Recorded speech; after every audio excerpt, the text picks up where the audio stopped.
से आए कोर्ट में, समझते हो? इसीलिए आए कि आपको विविध जानकारी देने के लिए। जैसे अभी साइबर फ्रॉड हो रहा है।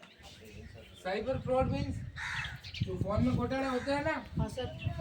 पता है कि नहीं है? जैसे लूट मार वाला मामला चल रहा है अभी। हाँ। अपन को कॉल करके बोलते हैं, पैसे ठगते हैं, लालच देते हैं। साइबर क्राइम के लिए, बाल विवाह रोकथाम के लिए और बाल शिक्षा के लिए। तो साइबर क्राइम लेते हैं, जैसे कि अपने ऊपर अभी समदड़ी स्टेशन पे 13 लाख का फ्रॉड हुआ है। किसी को पता है? समदड़ी स्टेशन पे 13 लाख का फ्रॉड हुआ है।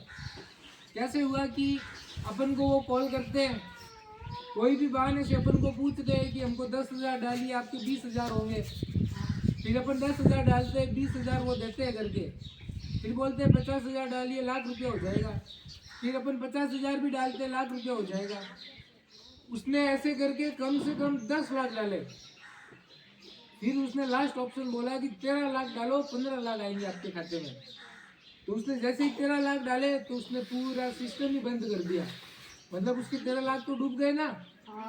तो अगर आपके फोन पे भी अगर किसी का कॉल आए और आपको बोले कि मैं वो बोल रहा हूँ, मैं बैंक से बोल रहा हूँ, या मैं हॉस्पिटल से बोल रहा हूँ, या मैं थाने से बोल रहा हूँ, आपके लोन आ रखा है और ये हमको डॉक्यूमेंट चाहिए, आपका लोन पास हो जाएगा, या इतने पैसे आप भेजिए, 10,000 हमको भेजिए, आपका 50,000 का लोन आ रखा है। तो आप जैसे ही हमको 10,000 डालेंगे तो आपके अकाउंट में 50,000 आ जाएंगे। तो अगर आपके साथ भी ऐसा होता है तो तुरंत उस नंबर को क्या करना है? ब्लॉक करना है और डिलीट करना है। फिर सबसे पहले आपको कहाँ पे जानकारी देनी है? पुलिस थाना में देनी है। नजदीकी पुलिस थाना है ना, आपको वहाँ पे बताना है। आपको डरने की जरूरत नहीं है कि थाने वाले हमसे पैसे ले लेंगे, हमको क्या पता डेली बुलाएंगे, क्या होगा। पुलिस वाला आपके लिए तो है भाई। पुलिस वाला किसके लिए? जनता के लिए है ना। तो सबसे पहले आपको पुलिस थाना में कंप्लेन करनी है। अगर वहाँ ना करो तो साइबर हेल्पलाइन नंबर है 1930-1930, उस पर कॉल करके बताना है। अगर वहाँ भी ना करो तो यहाँ पे लिखा है, देख लो, 15100 लिखा है ना। 15 और 100 मुफ्त कानूनी सहायता के लिए सीधा कोर्ट में कॉल जाएगा और आपको जो सहायता चाहिए वो तुरंत उसी टाइम पे देंगे। तो आपको ऐसा कोई भी अगर कॉल आए, आपको बताना है सीधा पुलिस थाना में या इस पे। और ओटीपी वाला भी सीन होता है, ओटीपी भी भेजते हैं ना। ओटीपी मीन्स एसएमएस, मैसेज आता है ना फोन पे, 6 अंकों का कोड आता है। तो अगर कोड भी आए तो भी आपको वही प्रोसेस करना है, या तो पुलिस थाना में जाना है, या साइबर हेल्पलाइन नंबर पे कॉल करना है, या इस पे कॉल करना है। उसके बावजूद लिंक वाला मामला भी होता है। लिंक पे समझते हो? जैसे अपन किसी को यूट्यूब से वीडियो सेंड करते हैं, व्हाट्सएप पे लिंक के जरिए जाता है ना, वो लिंक के जरिए सेंड होता है। ब्लू कलर, आसमानी कलर की लिंक आती है इतनी बड़ी। तो उस पर भी आपको क्लिक नहीं करना है, सीधा उस आईडी को ब्लॉक करना है और डिलीट करना है।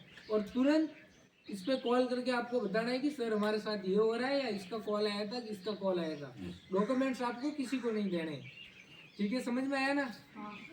उसके बावजूद अभी बाल विवाह हो रहा है, जगह जगह बाल विवाह हो रहे हैं ना। बाल विवाह में समझते हो क्या होता है? किसी को पता है? बता सकता है? बाल विवाह किसी को पता है?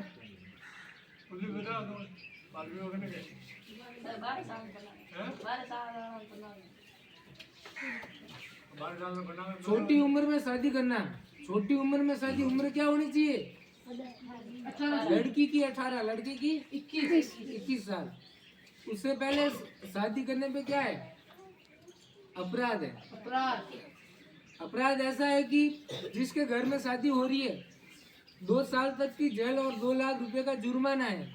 जो पड़ोस में है, उसके पड़ोसी है, उनको भी यही सजा है। जो पंडित है उसको भी यही सजा है।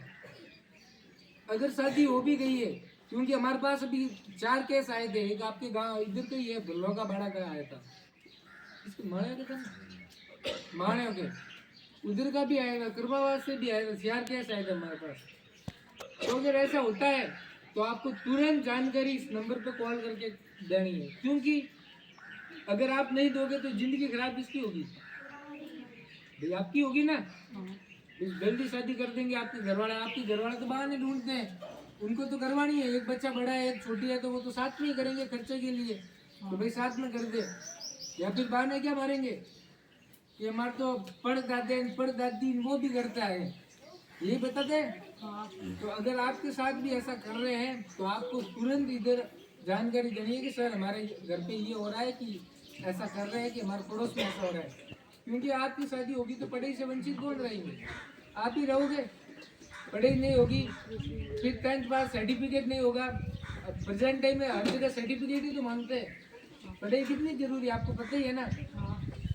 और आपको पढ़ाई के तो कोई पैसे लग नहीं रहे, गवर्नमेंट में फ्री में हो रही है, तो आपको बनना चाहिए कि नहीं बनना चाहिए।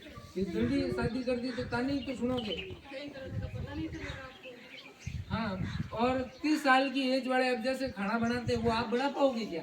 जो 16 की उम्र में बना पाएंगे या 17 की उम्र में बना पाएंगे? ससुराल जाओगे तो ताना मारेंगे या ज्यादा से ज्यादा मजदूरी पे भेजेंगे। मजदूरी समझते हो?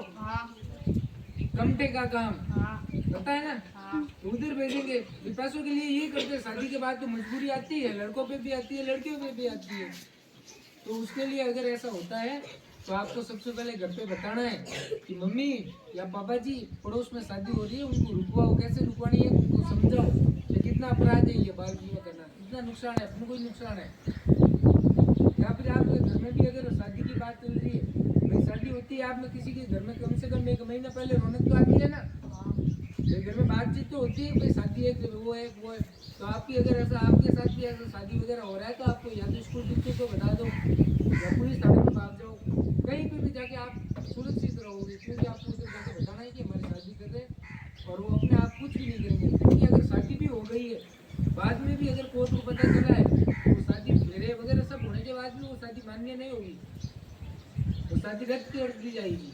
तो अगर ऐसा होता है तो आपको जानकारी 15100 कॉल करके देना है कि सर इधर शादी हो रही है, उधर बताना है। क्योंकि आपका नाम कहीं नहीं आएगा, नाम गुप्त रखा जाएगा। उसके बाद जैसे अभी जनगणना वाला मामला चल रहा है, 1 मई से स्टार्ट हो गया है, तो अगर आपके घर तक कोई भी टीचर्स वगैरह पहुंचे, चाहे आपके स्कूल से आए चाहे अन्य स्कूल से आए, कोई अन्य व्यक्ति भी आ सकता है। और फ्रॉड होने का मामला भी अभी आएंगे, क्योंकि आपके घर में आके उनका हक इतना है कि वो इतना पूछ सकते हैं कि आपके घर में सदस्य कितने हैं। उसके बावजूद ये पूछ सकते हैं कि आपको सरकार की तरफ से क्या क्या योजना मिल रही है।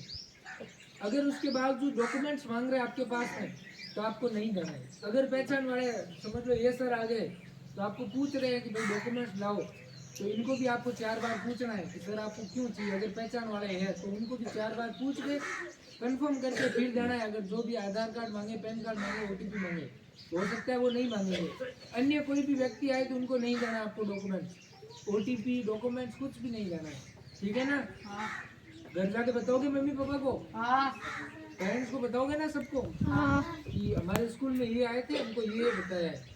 और उसके बाद में